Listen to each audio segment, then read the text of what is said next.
तो hello friend, welcome back my channel geography में। मैं प्रकाश एक बार फिर से आपको एक अलग कुछ बताने की कोशिश कर रहा हूं। ठीक है, जैसा कि आप लोगों ने थंबनेल में देख लिया है, यूपीएससी किस वजह से बीपीएससी क्रैक नहीं कर पाते हैं। ठीक है, इसका रीजन मैं आप लोगों को सामने प्रस्तुत करूंगा।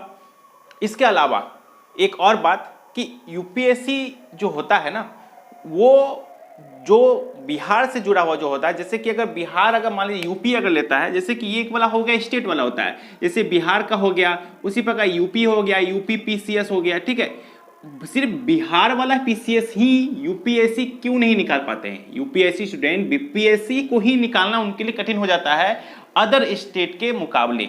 ठीक है, क्यों हो जाता है उसके बारे में हम लोग आज डिस्कशन करने वाले हैं। ठीक है, अगर आप भी अगर बीपीएससी के लिए, और अभी देखिए, और अभी जैसे देखिए कि अभी आप लोगों का मई में ही जो है आपका इसका भी एग्जाम है और मई में भी आपका इसी का भी एग्जाम है, दोनों ही एक साथ मिल गया है। आप बोलिए जो यूपीएससी प्रिपरेशन अधिकतर लोग जो है 90% तो दिल्ली में ही प्रिपरेशन करते हैं। तो अब आप मान लीजिए कि जो दिल्ली के स्टूडेंट हैं, अब वो क्या यहाँ बीपीएससी में प्रवेश कर पाइएगा?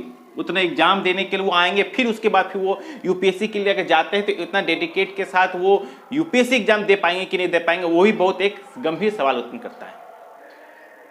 ठीक है, तो इसी चीज के बारे में हम लोग डिस्कशन करेंगे। और याद रखिए, सबसे पहले अगर बात कर रहे हैं हम लोग यूपीएससी बीपीएससी के बारे में, तो आपको ये जानना होगा कि यूपीएससी का सबसे पहले फुल फॉर्म जान लीजिए। यूपीएससी का फुल फॉर्म होता है यूनियन पब्लिक सर्विस कमीशन। ये हो गया यूपीएससी का। वहीं अगर बात करें हम लोग बीपीएससी का, तो इसका होता है बिहार पब्लिक सर्विस कमीशन। तो ये बिहार से जुड़ा हुआ होता है और यहां होता है केंद्र से जुड़ा हुआ, ये सब सारा प्रोसेस होता है। ठीक है, अब हम लोग बात करते हैं कि आखिरकार ये यूपीएससी स्टूडेंट बीपीएससी को ही सिर्फ स्टेट ये बीपीएससी वाला ही जो है ना, बिहार वाला ही नहीं निकाल पाते हैं।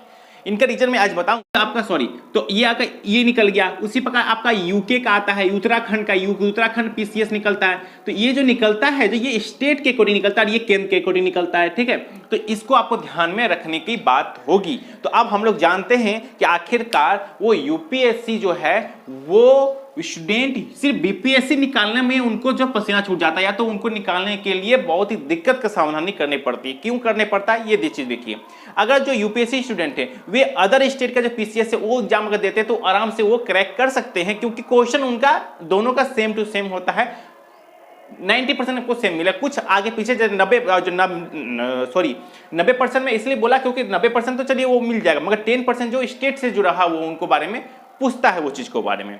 तो इसके लिए उनको यूपीएससी को जिस स्टेट के बारे में जा रहे हैं उस स्टेट के बारे में उनको जानकारी होनी पड़ती है, उनको याद करना पड़ता है, उनको उसके बारे में कुछ डिस्कशन करना पड़ता है, उनको अपना होमवर्क करके जाना पड़ता है।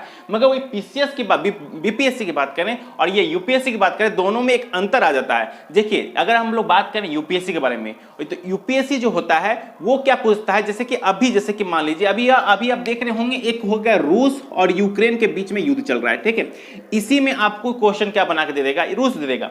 ठीक है, सॉरी, यूपीएससी क्या दे देगा कि जो नाटो जो था, संयुक्त राज्य, जब शीत युद्ध जब खत्म हुआ तो विश्व दो ध्रुवों में बट गया। ठीक है, सॉरी, द्वितीय विश्व जब शुरू हुआ तो विश्व दो ध्रुवों में बट गया।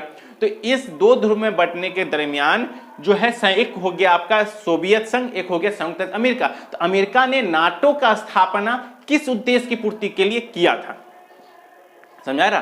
तो संयुक्त राज्य अमेरिका ने नाटो की स्थापना किस उद्देश्य की पूर्ति के लिए किया था? ऑप्शन आपको 4 ऑप्शन मिल जाएगा, उसमें से आपको एक टिक लगाना होता है। ठीक है, वहीं अगर बात करें बीपीएससी उसी क्वेश्चन को क्या पूछेगा फ्रेंड, ये पूछेगा कि नाटो की स्थापना, अब बोलिए, उन लोगों जो यूपीएससी स्टूडेंट होते हैं ना, उनको ये पता होता है कि संयुक्त अमेरिका क्या करता है कि वो नाटो का स्थापना किया है, और बदले में जो आपका जो रूस होता है वो क्या करता है, वो जो है वार्सा की संधि कर देता है। मगर अब ये बीपीएससी क्या पूछ देगा कि नाटो का स्थापना कब हुआ और वो वार्सा की संधि कब हुआ, वार्सा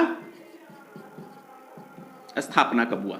ठीक है, ऐसा क्वेश्चन देता है। तो आपको एक जानकारी मैं बता दूं, अगर आप ये चैनल देख रहे होंगे तो मैं बता दूं कि इसकी स्थापना हुआ था 1949 में और इसकी स्थापना 1961 में हुआ था। और ये जो हुआ था संयुक्त राज्य अमेरिका की ओर से हुआ था, जबकि ये हुआ था अब हम लोगों का किसके ओर से, ये हमारा हुआ था संयुक्त राज्य सोवियत संघ, जो कहते हैं हम लोग का सोवियत संघ विघटन होकर कितने 15 देशों में वो बट गया था, ठीक है। तो ये आपको ध्यान में होगा। तो ये इस तरह से फैक्ट पूछता है कि आपको क्या पता, करंट में भी हो जाते हैं तो आपको इसी पर पूछे जाएगा, ठीक है, इस तरह के बारे में। जबकि यह क्या बोलता है, आपको डिटेल होना चाहिए कि क्या हुआ था, किस वजह से हुआ। डेट आपको नहीं भी याद होता है, वो बहुत रेयर केस में डेट पूछता है, अदरवाइज नहीं पूछता है, यूपीएससी पूछता है। मगर बीपीएससी आपको देख ही रहे होंगे कि वो उसका डेट के बारे में जानना होगा। तो अब आपके क्या सवाल आ जाता है कि जो यूपीएससी स्टूडेंट है बीपीएससी क्यों नहीं निकाल पाते, उसका रीजन तो आपको समझ आ गया होगा, ठीक है। अब आके बात बताइए कि अगर जो यूपीएससी स्टूडेंट है वे अगर डेट ही याद करते चलेंगे, डेट याद करते चल जाएंगे, तो फिर उनका जो इफेक्ट है उनको कैसे याद होगा। अगर मान लेते हैं कि 100% स्टूडेंट, अगर मान लेते हैं 100% स्टूडेंट जो हैं वे यूपीएससी स्टूडेंट यूपीएससी की प्रिपरेशन को ध्यान में रखते हुए करेंगे, और जिनका एज क्रॉस करने वाला होता है, जिनका लास्ट अटेम्प्ट होता है, वही लोग क्या करते हैं ना, ये बीपीएससी को भर के अपना आप को देखना चाहते हैं, ठीक है। अदरवाइज ये जो यूपीएससी स्टूडेंट है वो यूके का हो गया, सॉरी यूके मतलब ये का उत्तराखंड का हो गया, यूपीपीसीएस हो गया, वो उन्हीं लोग को एग्जाम में वो बैठ के अपने आप को जो है फुलफिल कर लेते हैं। मगर बिहार वाले में थोड़ा सा उनको जो दिक्कत का सामना करना पड़ता है, ठीक है। चलिए, ये तो समझ आ गया आप लोगों को कि यूपीएससी और बीपीएससी से जुड़ा हुआ ये सवाल आ गया। अब आखिर बात आ गया कि अगर हम लोग जो है 67, जैसे अभी एग्जाम जो चलने वाला है वो चलने वाला है 67, ठीक है, बीपीएससी, जो कि आपका जो है कब एग्जाम होने वाला है, ये आपका 7 मई को होने वाला है, ठीक है। जो कि इसका डेट तो धीरे धीरे बढ़ते ही चल जा रहा है। तो इसका रीजन यही वजह से होता आ रहा है कि इसके रीजन सॉरी 67 बीपीएससी एग्जाम जो 7 मई को है, आपको पता होगा कि ये दिसंबर में होने वाला था, दिसंबर से बढ़ के जनवरी हुआ, जनवरी से अप्रैल हुआ, अप्रैल से फिर मई होता है, और आगे ये श्योर नहीं है कि आपका ये डेट 7 मई को ही लेगा। क्या हो सकता है, इसका डेट बढ़ भी सकता है, घट भी सकता है, तो वो बात की बात है, ठीक है। अब तक कोई नोटिस बीपीएससी के साइड में हम लोगों को देखने को नहीं मिला हुआ है। मगर आप गौर कीजिए, जो यूपीएससी स्टूडेंट हैं उन्हें अगर बीपीएससी निकालना है, उसके लिए क्या करना होगा और क्या स्ट्रेटजी अपनाना होगा ताकि दोनों का दोनों आपको मेल हो जाए, वो हम लोग नेक्स्ट वीडियो में बताएंगे। मेरा ये वीडियो का मैं ऐसे अगर बताऊं तो बहुत लंबा वीडियो बन जाएगा, आप लोग बोर हो जाएंगे कि ये चल रहा है, ठीक है। अगर ये जो मैंने बताया अगर वो गलत है तो कमेंट करके जरूर बताइए कि हाँ ये गलत है। अगर मैंने सही बताया तो कमेंट करके और शेयर करके और लोगों को बताइए कि क्या अंतर हो रहा है और हम लोग किस तरह से निकालते हैं, उसको हम लोग नेक्स्ट वीडियो में देखने वाले हैं, ठीक है फ्रेंड। चलिए मिलते हैं नेक्स्ट वीडियो में, धन्यवाद, जय।